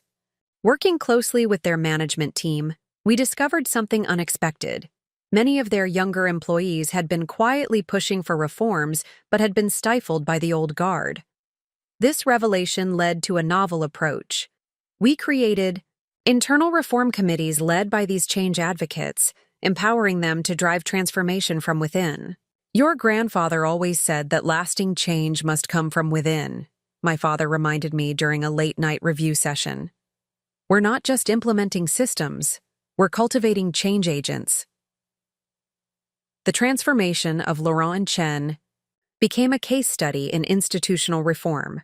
We documented every step, every resistance point, and every breakthrough, creating a blueprint for transforming traditional financial institutions. During this period, I received an invitation to speak at my old university's business school. Standing at the podium where I had once sat as a student, I shared not just the technical aspects of our work, but the personal journey that led to it. Success in business isn't just about profits or market share, I told the eager faces before me. It's about having the courage to stand up for what's right, even when, especially when, it challenges established practices. The Laurent and Chen project reached a crucial phase when their board proposed something unprecedented.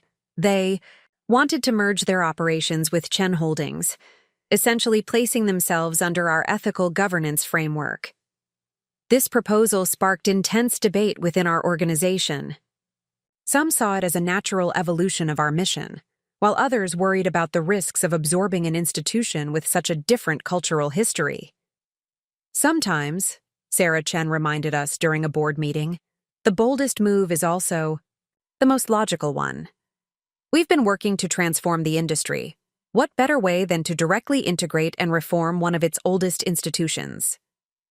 The decision wasn't just about business strategy, it was deeply personal. Laurent and Chen had been part of my inheritance story, one of the institutions that had initially stood against our reforms. Now they were asking to become part of our solution. One evening, as I pondered the decision in grandfather's study, Sophia joined me with an interesting perspective. "Remember how this all started?" she asked. "With a dispute over inheritance. Now we've inherited something much bigger. The responsibility to transform an entire industry. The decision to merge with Laurent and Chen marked more than just a business consolidation. It symbolized the complete transformation of everything my inheritance dispute had initially challenged. As we prepared for the merger announcement, I received news that would add another layer of significance to our journey.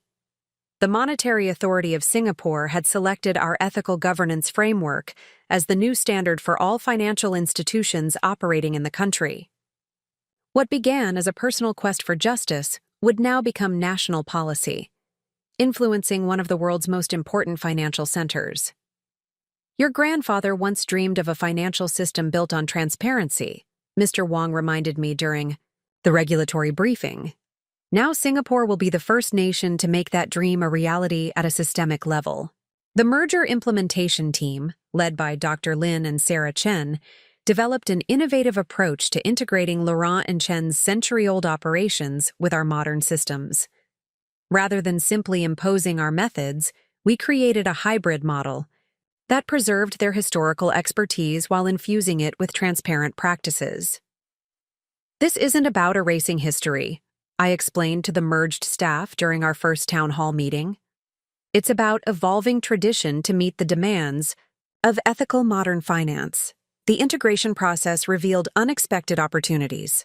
Laurent and Chen's deep relationships with multi-generational wealth holders, combined with our ethical governance systems, created a powerful platform for promoting sustainable wealth management practices. Sophia's work with the next generation, Ethics Alliance, proved particularly valuable during this phase. Many of Laurent and Chen's younger clients were already NGEA members, creating natural bridges between old and new approaches to wealth management. "We're not just merging two companies," she observed during a strategy session. "We're bridging two eras of financial services, bringing the best of traditional banking into an ethical future." The transformation attracted attention from unexpected quarters. Several sovereign wealth funds approached us about implementing similar reforms. Their interest stemmed not just from compliance concerns, but from a growing recognition that transparent operations created sustainable competitive advantages. During this period, my father took on a unique role that perfectly symbolized our journey. He began leading workshops for other banking executives facing similar transitions, sharing his personal evolution from defender of opacity to advocate for transparency. "I once thought protecting wealth meant keeping secrets," he told a group of senior bankers. "Now, I understand that true protection comes from ethical operations and transparent governance." The merger's success sparked a wave of similar initiatives across Asia's financial sector. Other traditional banks began approaching us about potential combinations or partnerships, recognizing that the future belonged to transparent operations. One particularly meaningful moment came when we discovered an old document in Laurent and Chen's archives, a letter from my grandfather to their founder, dating back to the 1980s. In it, he advocated for greater transparency in private banking, arguing that the industry's future depended on earning genuine trust rather than maintaining secrecy. "Your grandfather was ahead of his time," my mother said when I shared the letter with her. "But he needed you to make his vision reality. Sometimes, truth takes generations to emerge." The merged entity's first quarter results exceeded all expectations. Client trust ratings soared, new account acquisitions broke records, and our stock price reached historic highs. More importantly, we were setting new standards for how traditional and modern banking practices could coexist within an ethical framework. Dr. Lin's team continued innovating, developing new applications for our AI systems that could predict and prevent potential ethical breaches while protecting legitimate client privacy. The technology became so effective that several regulatory bodies began incorporating it into their oversight systems. "We're not just running a bank anymore," Sarah Chen observed during a leadership meeting. "We're creating the infrastructure for a new era of ethical finance." As I sat in my grandfather's study one evening, reviewing the merger's impact reports, I realized how far we'd come from the initial inheritance dispute. What had begun as a personal search for justice had evolved into a movement transforming the very nature of global finance. The success of our merger with Laurent and Chen had far-reaching implications beyond the financial sector. Universities worldwide began incorporating our case study into their business ethics curricula, and requests for speaking engagements flooded in from business schools across Asia, Europe, and the Americas. One invitation particularly caught my attention. Harvard Business School wanted both Sophia and me to co-teach a special course on transformational leadership in family enterprises. The synchronicity wasn't lost on me. Our journey from inheritance dispute to industry reformation would now help shape future business leaders. "Think about it," Sophia said during our course planning session. "If someone had taught this at business school when we were students, how different might our family's story have been?" As we developed the curriculum, we decided to create something unprecedented, a comprehensive program that combined technical knowledge with ethical leadership principles. Dr. Lin contributed modules on AI governance, while Sarah Chen developed case studies on institutional transformation. The course attracted an unexpected mix of students, not just future business leaders, but current executives seeking to reform their family enterprises. During our first session, a Saudi prince shared his struggles with implementing transparency in his family's oil business, while a Chinese heiress described resistance to ethical reforms in her family's tech empire. "Your story gives us hope," one student said during a particularly intense discussion.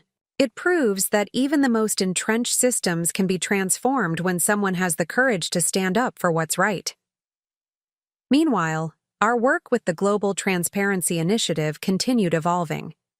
Marcus Lee's team at TechFuture developed breakthrough applications of quantum computing that could process vast amounts of financial data in real time, making ethical compliance not just possible, but effortless. The future of business isn't about choosing between profit and ethics, I explained during a TED Talk that would later go viral. It's about understanding that ethical operations are the most profitable path forward. The impact of our work began manifesting in unexpected ways. Several governments approached us about implementing our transparency framework in their sovereign wealth funds. The Norwegian Oil Fund, the world's largest sovereign wealth fund, became the first to fully adopt our system. This isn't just about private wealth anymore, Mr. Wang observed during a strategy session. We're reshaping how nations manage their resources for future generations. During this period, my father embarked on a personal project that touched me deeply. He began writing a book about our family's journey, focusing on his own transformation, from traditional banker to advocate for transparent operations. I want future generations to understand that it's never too late to change, he explained when he showed me the manuscript. Sometimes it takes our children to show us a better way. The book's publication coincided with another significant development, the launch of our Young Leaders Ethical Finance Program. This initiative provided mentorship and resources to emerging business leaders committed to transparent operations. Sophia took the lead in developing this program, drawing on her experience with the Next Generation Ethics Alliance. We're not just teaching technical skills, she explained during the launch event. We're cultivating a new generation of business leaders who understand that ethics and success are inseparable. One evening, while reviewing applications for the program in grandfather's study, I found myself reflecting on how our personal story had become a catalyst for global change. The inheritance dispute that once threatened to tear our family apart had instead sparked a movement transforming how businesses operate worldwide. Our mother, who had been quietly supportive of our work since the reconciliation, shared an insight during a family dinner. Your grandfather always said that true wealth isn't measured in dollars but in impact, she recalled. By that measure, you've multiplied his legacy beyond anything he could have imagined. The Young Leaders Program quickly became a prestigious launchpad for ethical business innovation. Its first cohort included participants from 28 countries, each committed to implementing transparent practices in their respective industries. What's remarkable, Dr. Lin noted during a program review, is how these young leaders are already finding new applications for our technology that we hadn't considered. They're not just adopting our methods, they're evolving them. 2 years after launching the Young Leaders Ethical Finance Program, I witnessed something extraordinary that validated everything we'd been working toward. During our annual Global Ethics Summit in Singapore, a young participant from our first cohort presented a revolutionary application of our transparency framework that none of us had anticipated. Maria Santos, a 26-year-old Brazilian executive, had adapted our AI systems to transform her family's agricultural business. Not only had she implemented financial transparency, but she'd extended the principle to create complete supply chain visibility, from seed to supermarket. The Chen Holdings story taught me that transparency isn't just about numbers, Maria explained to the captivated audience. It's about creating systems that build trust at every level of operation. Her innovation had doubled her company's market value while significantly reducing environmental impact. More importantly, it had created a model for sustainable agriculture that other companies were rushing to adopt. The ripple effect of our initial inheritance dispute had reached far beyond banking. During this period, something unexpected happened that brought our journey full circle. Laurent Chen's former CEO, who had once tried to buy my silence with a job offer, requested a meeting. He had been following our success from retirement and wanted to share something important. I was wrong about you, he admitted in my office, now located in what had once been my grandfather's study. When you first challenged the old way of doing things, I thought you were naive. Now I see you were just ahead of your time. He revealed that many traditional bankers had privately agreed with our principles, but lacked the courage to act on them. You didn't just create new systems, he said. You gave people permission to embrace changes they already knew were necessary. This conversation sparked a new initiative within our Young Leaders program.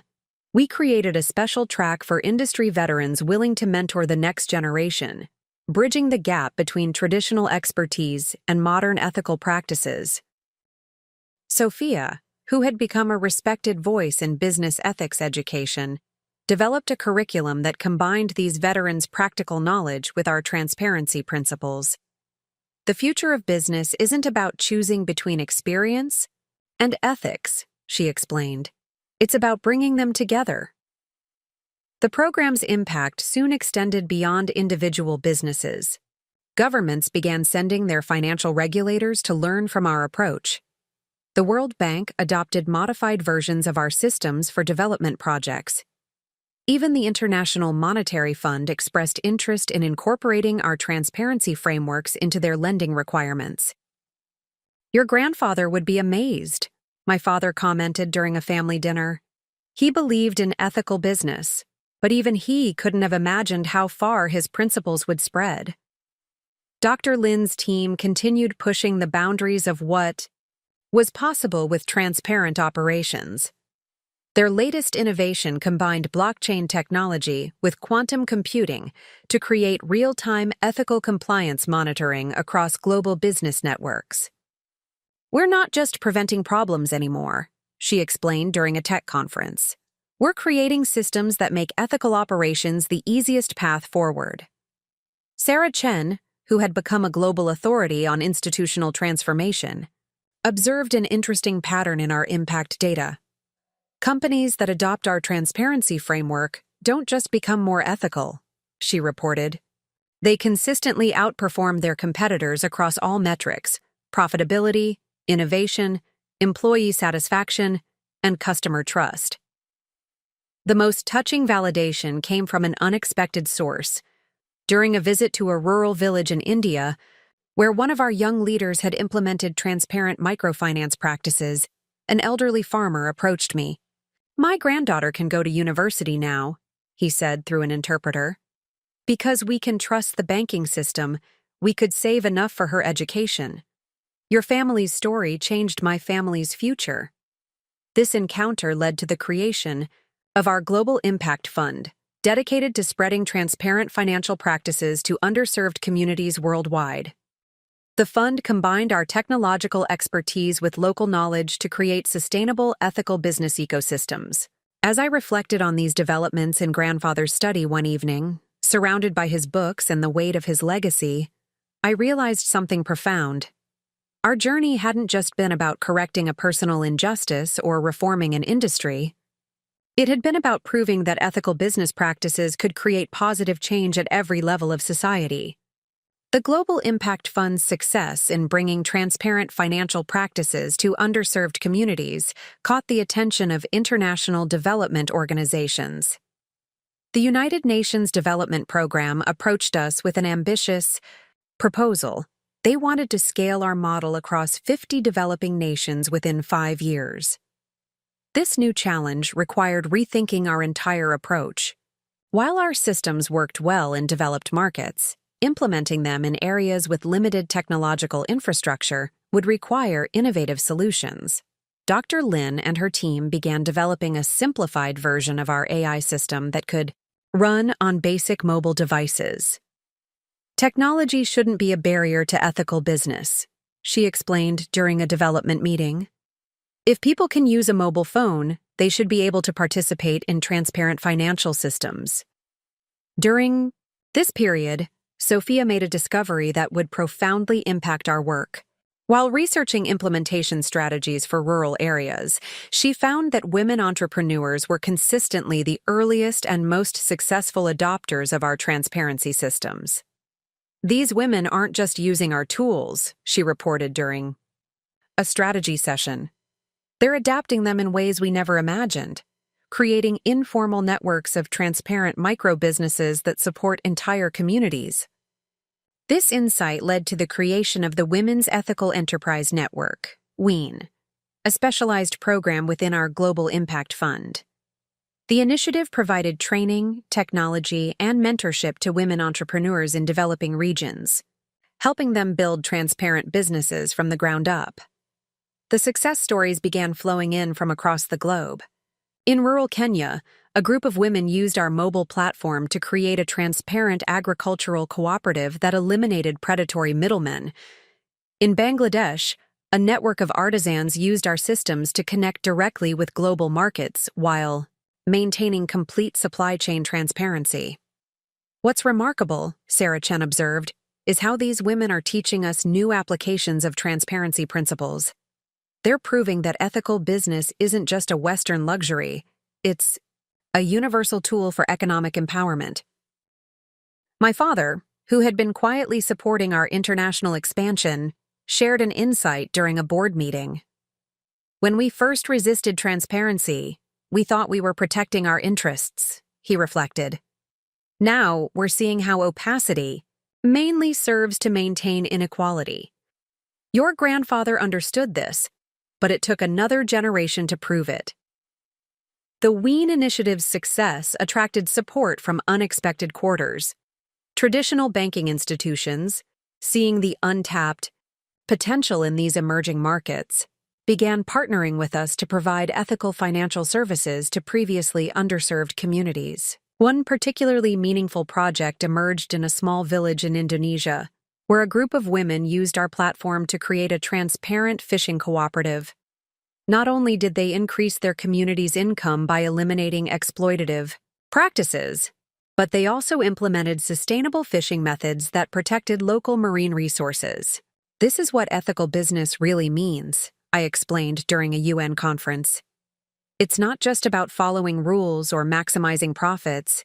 It's about creating systems that benefit everyone: businesses, communities, and the environment. The transformation we were witnessing went beyond business metrics.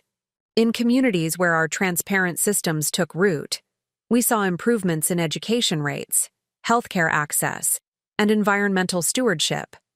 Ethical business practices were creating ripple effects that touched every aspect of society. During this period, our family experienced our own evolution. My mother, who had once supported the diversion of my inheritance, became one of our most passionate advocates for women's economic empowerment.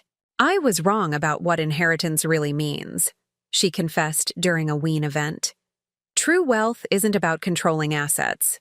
It's about creating opportunities for others to thrive. As our impact grew, we faced a new challenge: how to ensure the sustainability of these changes beyond our direct involvement. The solution came from an unexpected source: the communities themselves. Local leaders began developing their own training programs, adapting our principles to their specific cultural contexts. 5 years after launching the Global Impact Fund, I found myself standing in a remote village in Rwanda, witnessing something remarkable. A group of local women entrepreneurs had gathered to celebrate the opening of their community's first transparent business hub, built entirely through their own initiative using our systems. The hub's leader, Amara, had participated in our first WEAN training program. Now she was teaching others, having adapted our principles to address local challenges in ways we hadn't imagined. Your family's story showed us that change begins with one person standing up for what's right, she told me through an interpreter. Now we're writing our own stories. The Rwanda project became a model for what we called organic expansion, communities taking our basic principles and evolving them to suit their unique needs. Dr. Lin's team discovered that these locally adapted versions of our systems often proved more effective than our original models. Innovation doesn't always flow from top to bottom, she explained during a presentation at the World Economic Forum. Sometimes the most powerful solutions come from people closest to the problems they're trying to solve.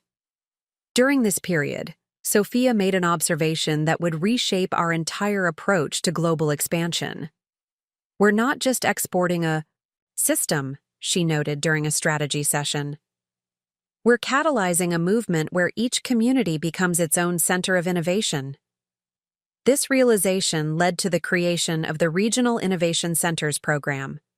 Instead of trying to direct everything from Singapore, we established autonomous hubs in different regions, each led by local leaders who understood their community's unique challenges and opportunities. The impact was immediate and profound. In Latin America, our center in Medellin, Colombia, developed new applications for transparent supply chain management in the coffee industry. In West Africa, our Lagos hub created innovative solutions for transparent mobile banking that worked even in areas with limited internet connectivity. What we're seeing, Sarah Chen observed, is the democratization of ethical business practices. It's no longer about following a single model. It's about communities creating their own paths to transparency. My father, watching these developments with pride, shared a perspective that touched me deeply. Your grandfather believed that true business leadership meant empowering others to succeed, he said during a family dinner. By letting communities adapt and evolve our principles, you're fulfilling his vision in ways he never imagined. The transformation we witnessed went far beyond business metrics. In communities where transparent practices took root, we saw remarkable social changes. Girls' education rates improved as families gained economic security. Healthcare access expanded as communities developed transparent resource-sharing systems. Environmental protection became a priority as businesses recognized the long-term benefits of sustainable practices. During this period, our family experienced our own profound evolution. The inheritance dispute that had once threatened to tear us apart had become the catalyst for global change. My mother, who had initially supported the diversion of my inheritance, now led workshops helping other families navigate succession challenges ethically. Every family conflict contains the seeds of transformation, she would tell participants. The question is whether we have the courage to nurture those seeds into something positive. One evening, as I reviewed impact reports in grandfather's study, I found an old journal of his that none of us had seen before. In it, he had written about his dreams for the future of business in Asia. True success, he wrote, isn't measured by what we accumulate, but by how many lives we improve. The journal entry was dated just weeks before his passing, and reading it brought tears to my eyes. Without realizing it, we had been fulfilling his vision all along, not just by building successful businesses, but by creating systems that empowered others to do the same. This discovery inspired the creation of our most ambitious initiative yet, the Global Ethics Archive, a digital repository of success stories, best practices, and lessons learned from communities around the world, implementing transparent business practices. 6 years after discovering my grandfather's journal, I stood at the podium of the newly inaugurated Chen Center for Ethical Business Innovation. The building, situated in the heart of Singapore's business district, represented everything our journey had become, a fusion of tradition and innovation, a bridge between generations, and a beacon for ethical business practices worldwide. The center's opening ceremony brought together people from every chapter of our story. Dr. Lin and her team occupied a state-of-the-art research wing. Sarah Chen led the Compliance Innovation Department. Sophia's Wien initiative had its global headquarters here. Even my father had an office where he mentored the next generation of business leaders. When I first discovered my diverted inheritance, I began my speech, looking out at the gathered crowd. I thought I was fighting for justice in a single-family dispute. What I've learned since then is that true justice isn't about winning personal battles. It's about creating systems that prevent such battles from happening in the first place. The center embodied this philosophy. Beyond its role as our company's headquarters, it served as an incubator for ethical business innovations, a training ground for future leaders, and a research hub for developing new transparency technologies. But its most important function was as a living testament to what's possible when people choose integrity over expedience. During the ceremony, we unveiled something special, a digital wall in the lobby displaying real-time updates from transparent businesses worldwide. From a women's cooperative in Rwanda to a sustainable fishing operation in Indonesia, From a family-owned tech company in Brazil to a community bank in Bangladesh, each success story represented a branch of the tree that had grown from our initial crisis. "Your grandfather would be proud," my mother whispered during the presentation. "Not just of what you've built, but of how you built it. By turning conflict into collaboration, competition into cooperation." The center's first initiative was particularly meaningful: a global scholarship program for young people from families experiencing succession disputes. Rather than just providing financial support, the program offered them tools and training to transform their family conflicts into opportunities for positive change. "Every family crisis contains seeds of transformation," Sophia explained to the first cohort of scholars. "Our story isn't unique. It's just one example of what's possible when you choose to fight for something bigger than yourself." The impact of our work had extended far beyond what any of us had imagined. The transparency systems we developed had evolved into a global standard for ethical business operations. Our AI technology, continually refined by Dr. Lin's team, now protected trillions of dollars in transactions worldwide. The WEAN initiative had empowered hundreds of thousands of women entrepreneurs across developing nations. But perhaps the most significant change was in how people viewed the relationship between ethics and success. The old assumption that ethical constraints hindered profitability had been thoroughly disproven. Our data showed consistently that transparent businesses outperformed their opaque competitors across all metrics.